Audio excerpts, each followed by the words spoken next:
In out-of-the-way places of the heart, where your thoughts never think to wander, this beginning has been quietly forming, waiting until you were ready to emerge. For a long time, it has watched your desire, feeling the emptiness growing inside you, noticing how you willed yourself on, still unable to leave what you had outgrown. It watched you play with the seduction of safety and the gray promises that sameness whispered, heard the waves of turmoil rise and relent, wondered, would you always live like this? Then the delight, when your courage kindled and you stepped out onto new ground, your eyes young again with energy and dream, a path of plenitude opening before you. Though your destination is not yet clear, you can trust the promise of this opening. Unfurl yourself into the grace of beginning that is at one with your life's desire. Awaken your spirit to adventure. Hold nothing back. Learn to find ease in risk. Soon you will be home in a new rhythm, for your soul senses the world that awaits you.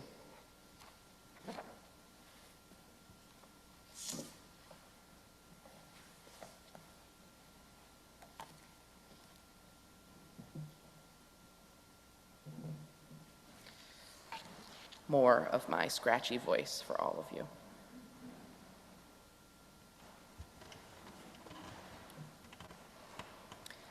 In the town where I grew up, each spring was accompanied by the river flooding.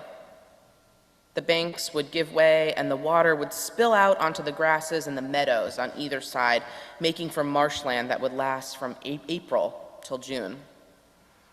If you lived too close to the river, you'd have a wet basement or a powerful sump pump, but sometimes both and sometimes either way, you could set your calendar to the twin occurrences of the spring equinox and the river flooding. And you know it was happening by the chorus of peepers, small frogs that would hatch in the vernal pools of April and May. The river flooding was a curse to the hem of our pants and to those basements, but it was a gift to the wider ecosystem.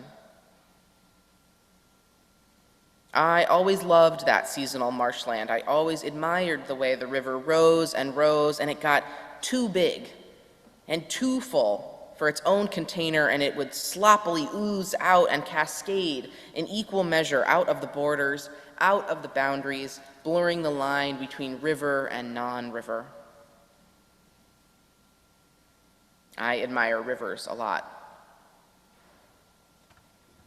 They are not afraid to change, not afraid of change. They are always changing, always moving, taking the present moment with them downstream, ever running, ever tripping toward a destination beyond what we can see. And with this month's theme of renewal, I thought immediately of that rushing water of a river, renewed each spring by rainfall and snowmelt, renewed like a baptism, a swift dunk in the cleansing current. But when Kate Uranic and I sat to talk about this sermon, for she bought it last year at the auction, it was less the swift and inspiring, ever-changing river that we discussed, and more the stone that sat unyielding as the water flowed around it. We traded stories of when we had been stuck, overwhelmed by disappointment and expectations, much of our own making. Sometimes we reflected together, we are less like the river and more like the rock. Less like the river, more like the pond, standing still, a container of hopes and dreams, but not a conduit. Olivia Lang writes, there is a mystery about rivers that draws us to them. for they rise from hidden places, and they travel by routes that are not always tomorrow where they might be today. Unlike a lake or a sea, a river has a destination, and there is something about the certainty with which it travels that makes it very soothing, particularly for those who have lost faith with where they are headed. I had lost faith in where I was headed during my late teens, a season of stuckness, as I worked to uncover the truth about me not being straight. The beginning was quietly forming in the out-of-the-way places of my heart, like those words of John O'Donohue.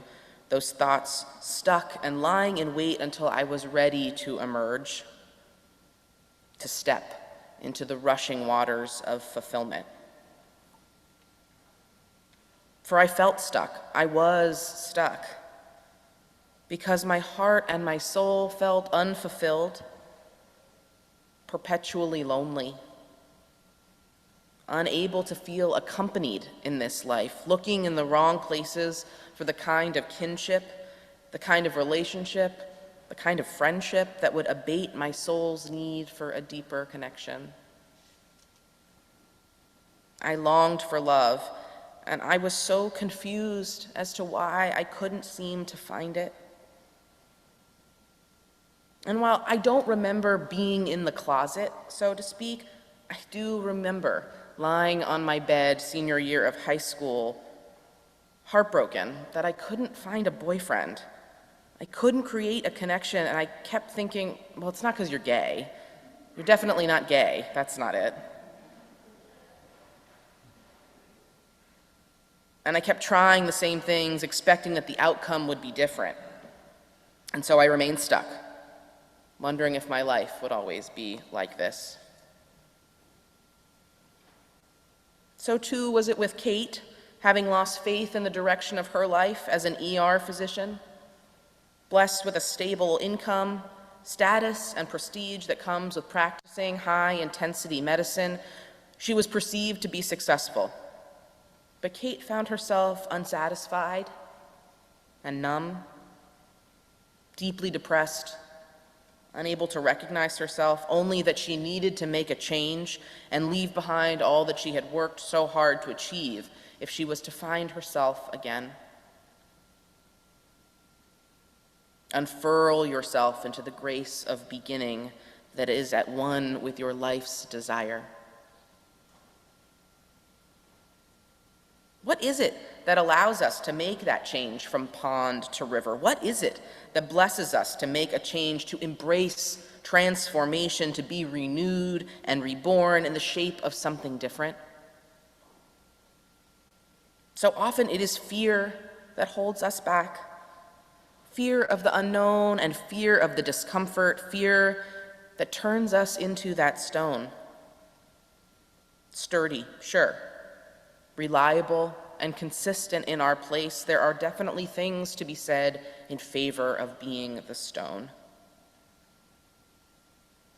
But if what keeps that stone in place as the waters rush by, if it is fear, we may live our whole lives and never know the moment that is movement downstream, the relief that comes from release. If we live our whole lives on the edge of the diving board, of letting others take our turn or coming up with reasons to stay the course instead of spilling over the sides and charting new paths, we may never know the weight of our own power, the full magnitude of our own agency, that we can make change in our lives. We can find that ease in the risk and watch as the world unfolds with new possibility. Hannah Arendt was a German philosopher who lived from 1906 to 1975, and her most famous work was entitled The Human Condition. And we here, as Unitarian Universalists, we spend a lot of time pondering the human condition. We, like Hannah Arendt, are concerned with the reasons of why and how we came to be alive at this time and what exactly to do about it. Having survived the Holocaust, only barely, spending time in an internment camp and then as a refugee profoundly changed Hannah's approach to thinking about humanity's capacity for good and humanity's capacity to change. World War II did that to a lot of people. And what Arendt ended up deciding is that hope, not so great for the human condition. Hope was an evil of illusion, she wrote, a kind of veil that humans embodied that clouded their ability to see the present moment and what was demanded of them. Hope led to helplessness, she thought, a kind of passive yearning that some outside force would change the course of fascism and end the suffering of millions under Nazi control. Hope made humans foolish. And Arendt felt we needed a new framework for understanding possibility. That was more about action, more about agency, more about exerting power in your life rather than wishing circumstances would change. She ended up with natality, a word that is grounded in the idea of birth.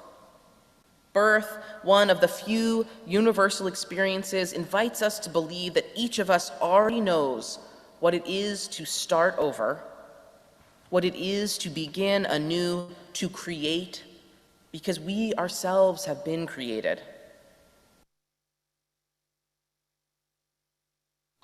That we've been born. Hope, Arendt thought, hope was too much about the future. Natality was about the present. In this moment, what can be done to give rise to something new? In this moment, what change can be made by you or by me to set in motion a new chain of events? I could not just hope to find love. I had to act in a way that upended my sense of identity. I had to flood the shores and get messy and begin anew as a person who loved women. And Kate could not just hope for her life to gain meaning when it felt empty, to feel satisfaction when her soul wasn't in it. She had to act in a way that would spill out and break the dam, sending her life careening downstream towards a new destination and a new profession. These acts of natality, of rebirth, they feel firmly connected to Unitarian Universalism to me because it is a reminder that this faith means nothing without the action accompanying it. To be a Unitarian Universalist in belief only is not to be a Unitarian Universalist at all. This is a tradition of action, of a recognition of each other's power and the right to self-determination, and a responsibility to see that the hell that exists here on earth, we can work to make it heaven. The principles of this faith aren't an abstract, objective truth. We make them true. We make them true with our actions, deeds, not creeds, we say in faith formation class. The mere fact that we have been born is the blessing that helps us unstick ourselves, that helps us transform from the rock into the swiftly moving current. The mere fact that we have been born is the truth which sits inside each of us, calling us, telling us that we are capable of behaving differently than we ever have before. But sometimes we need reminding. Sometimes that still, small voice inside us is too quiet to hear, too muffled by fear. So we need reminding. And as we sit by the river, as we watch the banks rise and that stick float downstream, it amplifies that voice. It calls to the out-of-the-way places in your heart. You can strike out and flood the meadow. You can chart a new course, cut into the edges of your life, rivers, traveling to their destination beyond our field of vision, beyond our knowing, but traveling with confidence and certainty. But there's a pressure that builds to that moment, like Jabari's stalling and stretching and delaying. There's a pressure that builds to that moment of rebirth and renewal, lots of little things that add up to the burst of truth. Who has felt that pressure Who is feeling that growing pressure? And then the rock becomes loosed and is carried by the force of the current, and perhaps that is where you find yourself today. Perhaps there are those with us today who feel stuck, who feel like the boulder, and there is pressure building. And perhaps this is your natal moment, your invitation to rebirth. Perhaps this Sunday is the reminder in this service here that you have power in your life. You have the ability to start a new beginning each day that you are born, each day that we are given. Or perhaps it will be the Schuylkill that tells you how. Perhaps it will be a creek in the Wissahickon, or the Hudson, or the Charles. Perhaps it will be the Russian River or the Susquehanna. Perhaps it will be the Delaware or the Sheepsket. But I wish for you today, I pray for you today, a loosening, inspired by the rushing waters of a river, a flooding, that empowers you to take action in your life, to move confidently in the direction of your destiny. May we each know the joy of release. May our spirits come to know ease in risk. The world awaits that new you. Blessed be, and amen. Hi, I'm Reverend Hannah Capaldi. And I'm Reverend Abby Tennis. We are the ministers at the First Unitarian Church of Philadelphia, where our mission is to awaken love and justice in our lives and in the world. We're so grateful that you watched, and we hope that the sermon connected with your soul. We also want to invite you to join us for a live worship service every Sunday at 11 a.m. Eastern Time. You can always find the link to that service on our website at www.philauu.org. In these services, you'll hear words like you've just heard, and you also get a chance to greet one another, pray together, sing together, and we even hold a virtual coffee hour after services to get a chance to greet some new and old friends.